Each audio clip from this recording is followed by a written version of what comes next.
Hi, I'm Clarissa Moll, producer and moderator of the Bulletin. Here's a short clip from one of our segments in this week's episode. This week, Patriarchy Hannah, an online tradwife personality based on social media platforms X and Discord, was exposed as a fraud. An individual named Ryan Duff smelled a rat, as they say, and began an internet hunt, discovering that Patriarchy Hannah was not, in fact, a homemaking mother of 14, but a single woman named Jennifer with no children and a possible identity theft criminal record. Patriarchy Hannah had a podcast and approximately 30,000 X followers, which admittedly isn't a lot when it comes to the platform, but we're convinced that her story matters on a number of levels. From the complexities of the tradwife theobro movement to society's growing dependence on parasocial relationships online to the very basic allure of hypocrisy.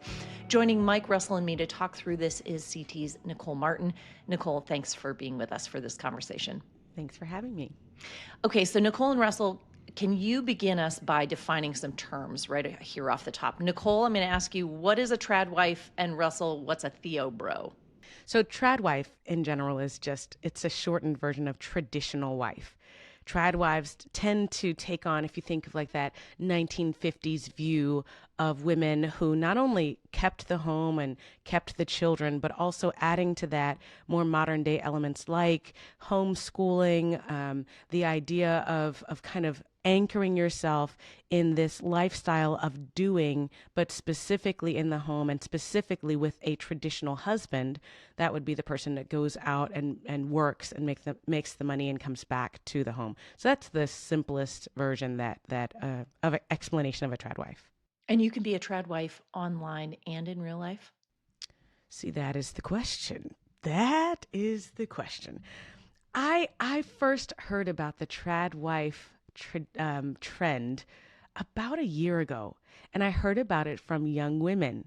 And we were in this conversation, and they were like, "Don't you miss it?" I said, "Miss what?" "All of the time that you could be spending with your kids. You're out here working. Aren't you exhausted?" And it was in that conversation that I realized the version of an online tradwife misses the reality of life, period. Not to mention the realities of calling and of God's anointing and of God's grace to do certain things and to use your gifts to build the kingdom. So there's so much to unpack here. But in general, the online phenomenon is this picturesque view of leisurely working in the home. But when you talk to women who have made the decision and feel God's calling to serve in their homes in this way, you don't get an idyllic view of just, here's how I pour milk for my children as they're waking up in the morning. Some of the tradwives online are overly idyllic so that they can present this view of, don't you want to just rest while you go and pick herbs for your salad? But this is the social view of an unrealistic reality. Okay, so if tradwife is an aesthetic primarily, Russell, what's a theobro? An aesthetic. When we talk about theobros, the name is really kind of unfortunate because there's very little theology usually talked about at all. You have people who are coming from usually a very hardcore Calvinist sort of background, but they don't talk about theological matters all that much.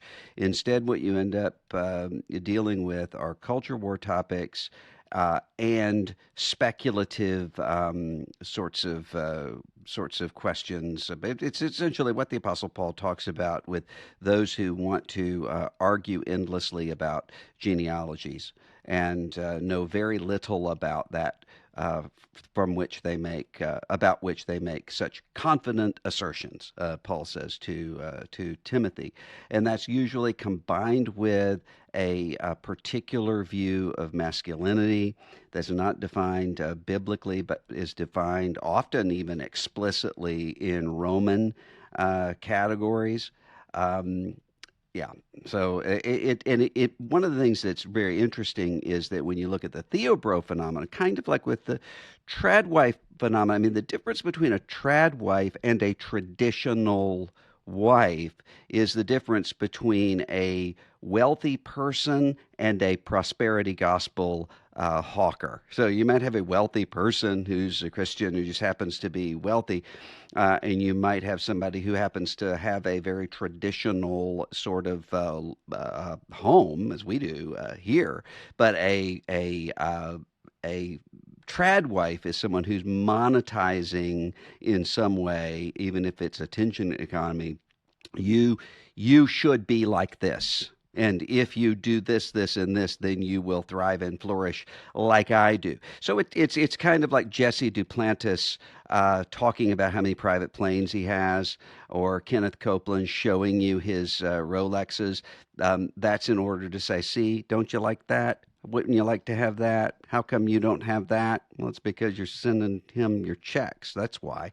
But that's the mentality that comes along with it. Mike, is this like the right's version of wokeness? Well, first of all, I just want to say I'm really hoping that in the next couple of days, Elon Musk is able to show us that Patriarchy Hannah was funded by USAID. Of course, I think yeah. he's going to tell us a lot. Yeah. But yeah, no, I mean, I think there's been this sort of push in the last few months to sort of identify some of this online right as the woke right. I don't love the word woke. I've never liked the word woke. I think it's sort of expropriation for as sort of a political slur is stupid and out of touch with what the word it's actually, cultural word actually comes appropriation. from. Is that what you're telling us, Mike? Yeah, well, in certain way Sounds it kind of is. woke to me. Yeah, but nonetheless, it's what it certainly is it's a mirror of the phenomenon of the phenomenon of the far right is a mirror of the phenomenon of the far left. What they have in common is a contempt for modern life, a contempt for sort of the social order as we know it, the pluralistic social order as we know it. The left wants to remake it in this sort of quasi-utopian progressive vision, and the right wants to remake it in a quasi-utopian regressive vision. Both of them are unrealistic about the human condition, the economy. There's all kinds of things we could say about why, what they're advocating doesn't actually make sense or work. But certainly they're a mirror to each other, and you start to find things where like horseshoe theory, they come together, and they endorse political violence. They've been anti-Semitic over the last few years. They share this contempt for the status quo. So people are drawn to this, and they find a social media account on Instagram or like Patriarchy Hannah on X, and they start building a relationship, right? And I was kind of surprised as I read through the replies on X how many women had shared personal information with Patriarchy Hannah through DMs or her Discord community. One woman said that she had sent Patriarchy Hannah a picture of her baby, and could she please delete it now because she had been exposed. Other women talked about having had phone calls or intimate conversations about their struggles with motherhood. There was this sense that these followers felt like they actually knew what we now know to be just an avatar. And I wonder, Russell, could you talk to me about parasocial relationships online? This is something that you have explored a lot in your work with Jonathan Haidt. And in this case, the danger was being duped or catfished, but are there lesser dangers that I think people don't understand when they engage with personalities like this online and sort of feel like they are friends? Well, it's similar to the people who fall in love with their chatbot and who think, this program that I'm having this back and forth texting relationship, this artificial intelligence, understands me better than anyone else. Well, of course, because you're programming into the algorithm what you want to hear back, and that can give you this illusion of a kind of relationality. There are all kinds of people who are willing to be chatbots like that. They're not artificially intelligent, often not intelligent at all, but they're behind a screen finding a way to say to you what you want to hear. And there's a kind of mentality, and I noticed this first about 15 years ago with a certain kind of young man who wanted to go to a certain kind of church where there would be somebody who's very distant, not going to be actually involved in their lives, not even know if they're there or not, but who would just scream at them for all of their loser behavior and the way they treat their girlfriends and all that, because it could have this cathartic sort of effect, almost like paying an indulgence would in the medieval era and moving onward. There's a kind of personality that wants to see this aspiration, I could do this just like this, and there's another kind of person that wants to hear you're failing. You're messing up and you're not doing what's right. That meets a certain kind of psychology, and the illusion is part of it. Mike, do you feel like that comes from a place, if you sort of step 2 steps back, does it come from this place of a sense of like masculine powerlessness? I mean, is there a lack of agency that, we're talking about Patriarchy Hannah, where we're talking about women, but, there are certainly analogies for males as well. I think it'd be fascinating to know how many of her followers were men, particularly like in terms of her actual engagement, people that clicked like and posted and all the rest. How many were men versus how many were women? Because I do think that she's a reflection of this phenomenon of kind of this I've been thinking of it as sort of the search for masculinity. There's a lot of confusion around masculinity in our culture right now. Some of that's due to the sexual revolution and gender ideology and all the sort of deconstruction that's happened around that on one side, and on the other side, it's kind of the loss of public virtue as a North Star for men in our culture. The fact that we don't necessarily have great masculine examples front and center in our culture in various ways.